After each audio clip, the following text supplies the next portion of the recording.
সবাই আমাকে সবসময় জিজ্ঞাসা করে, আপু তুমি এত মোটা কেন?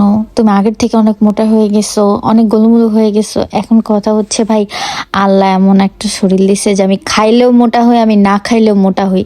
তো কেন আমি না খেয়ে মোটা হব? তাই পছন্দের খাবারগুলো খেয়ে খেয়ে মোটা হই। অ্যান্ড খাবার খেতে আমার অনেক বেশি ভালো লাগে, অনেক বেশি পছন্দ করি আমি। এখন দেখো, মাত্র 299 টাকায় যদি এতগুলা খাবার পেয়ে যাই, তাহলে আমি না খেয়ে কিভাবে থাকবো? এত পছন্দের খাবার, এত মজা, এত টেস্টি খাবার, আর নিজেকে কন্ট্রোল করা আসলে পসিবল হয় না। আর তাই আসলে আমার পক্ষে খাওয়া দাওয়া কন্ট্রোল করা পসিবল না। আমি খেতে অনেক ভালোবাসি, আমার অনেক পছন্দ। তো আমি এই জন্য সবসময় খাওয়া দাওয়াই করি।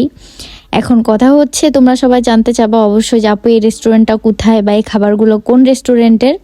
এই রেস্টুরেন্টটার নাম হচ্ছে ইট আউট। এটার লোকেশন হচ্ছে ধর্মতলা থেকে একটু ভিতরে।